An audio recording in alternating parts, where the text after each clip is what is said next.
जय हिंद साथियों। बचपन से हम लोग संज्ञा सर्वनाम को पढ़ते आए हैं। नहीं, छोटे से छोटे क्लास में पढ़ाया जाता है, एकदम जीरो से समझे तो संज्ञा शुरू होती है। और आज हम प्रयास करेंगे कि संज्ञा को एकदम अच्छी तरह से समझे और आपको समझाए भी। नहीं तो आपका जीनियस स्टडी वर्ल्ड में स्वागत है, आकाश कुमार के साथ आपका। तो आज हम शुरू करते हैं संज्ञा के बारे में। संज्ञा किसे कहते हैं, एकदम नॉर्मल भाषा में समझना है। संज्ञा, सर्वनाम, विशेषण, ये सब हमारा क्या सिलेबस में शामिल है और इसको पढ़ाना भी क्या हमारे लिए अनिवार्य है। नहीं, और आपके लिए भी अनिवार्य, ताकि आप इसको अच्छी तरह से समझ पाए। नहीं, आपके लिए हेल्पफुल होगा। संज्ञा किसे कहते हैं?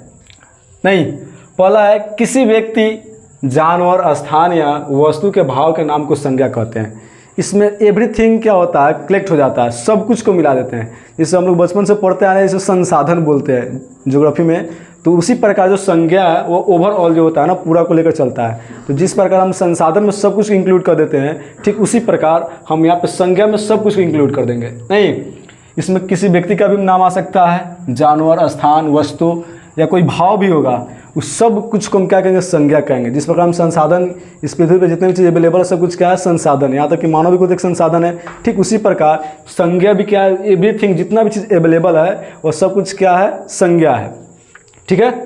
और यहाँ जैसे हम देख लेते हैं, थोड़ा सा समझने के लिए इसको लिख दिए हैं। जैसे हो गया राम, किसी का नाम है। ठीक है। अगला है श्याम, ये भी किसी का नाम है। हिमालय, हिमालय पर्वत है, नहीं, माउंटेन एवरेस्ट। और क्या है, भारत। और बहुत सारे इसमें नाम, किसी का नाम लिख लेते हैं। नहीं, जैसे हम कभी लिख दिए यहाँ पे विद्यालय, लिख दे, विद्यालय नहीं होगा, होगा। और किसी का भी नाम लिख दे, मोहन। मतलब कि सीधा सा मतलब है कि संज्ञा में जितना भी चीज़ होता है इस पृथ्वी पे अवेलेबल है, वह कहीं ना कहीं संज्ञा का भाग होगा तो होगा। ठीक है। अब हम देखते हैं पहले संज्ञा कितना भाग में बांटते हैं। संज्ञा को हम लोग 5 भाग में डिवाइड किए हैं, बांटे हैं। नहीं, 5 का इनका भेद होता है। संज्ञा कितना भेद होते हैं, 5। यही सब पूछेगा ऑब्जेक्टिव में। ये सब तो नहीं पूछने वाला है कि संज्ञा किसे कहते हैं। नहीं, पूछेगा कि संज्ञा कितने भेद होते हैं, बस। तो आपको इस सबको अच्छी तरह से नोट करना चाहिए। पहला है द्रव्यवाचक संज्ञा।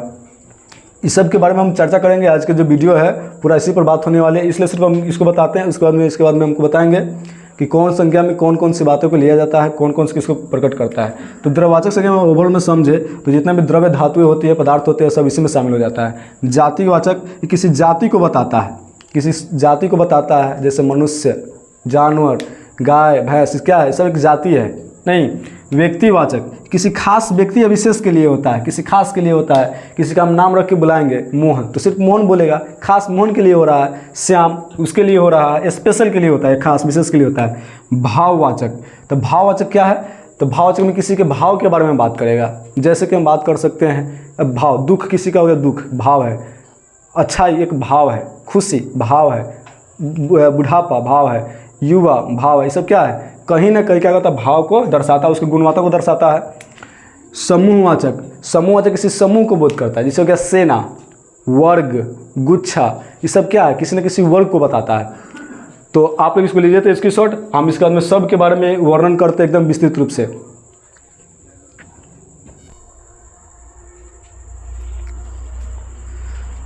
तो साथियों, हम उम्मीद करते हैं कि आप लोग स्क्रीनशॉट ले लिए होंगे।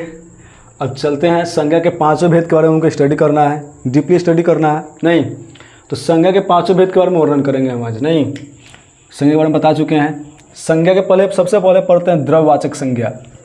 द्रव्यवाचक संज्ञा कहेंगे किसे, इसमें क्या बता रहा, द्रव्य या धातु का बोध होता है।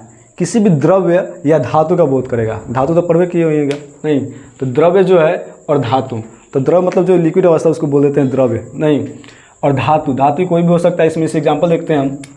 इस हो गया सोना, सोना एक धातु हो गया। चांदी भी धातु हो गया। घी, घी क्या हो गया, यहाँ पे हो गया द्रव्य। पानी द्रव्य। पीतल क्या हो गया, धातु। ऐसे जितने भी चीज़ें एक्सचेंज करते हैं हमारे पृथ्वी पे, जितने भी अवेलेबल है द्रव्य या धातु, वो सब कुछ में आएंगे बाबू, द्रव्यवाचक संज्ञा में आएगा। द्रव्यवाचक संज्ञा, लोहा भी आ जाएगा इसी में, और भी बहुत से पीतल, तांबा, जितने भी पदार्थ होते हैं, धातु होते हैं, सब किस में आ जाएंगे, धातु और द्रव्य पूरा इसमें आ जाएगा, द्रव्यवाचक संज्ञा में। और आगे चलते हैं व्यक्तिवाचक संज्ञा में। व्यक्तिवाचक संज्ञा क्या है, व्यक्ति या पदार्थ का बोध होता है। इसमें देखिए, इसमें पदार्थ की बात नहीं किया है, इसमें द्रव्य की बात किया और धातु की बात किया द्रव्यवाचक संज्ञा में।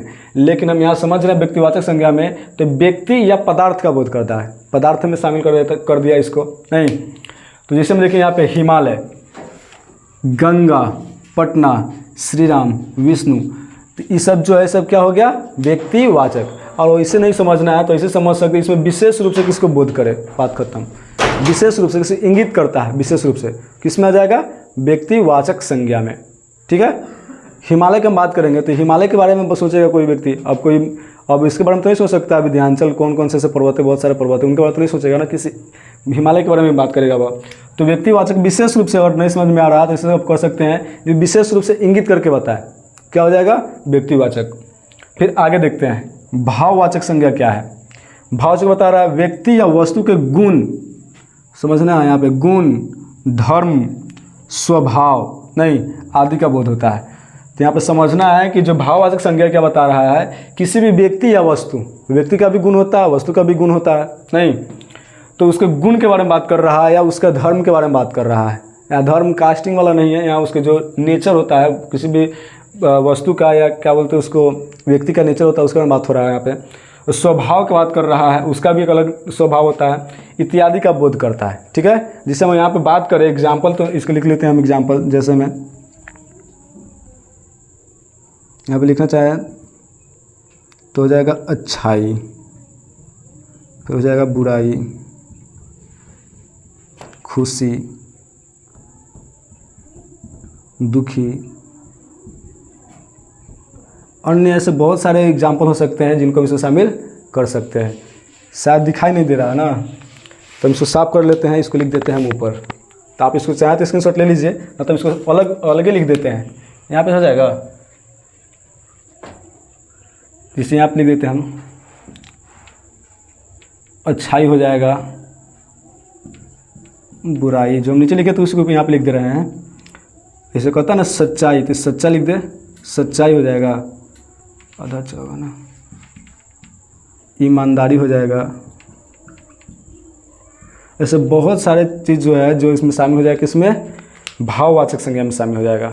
भाववाचक संज्ञा में किसी व्यक्ति या वस्तु के गुण, धर्म और स्वभाव का बात करता है, क्या करेगा, भाववाचक।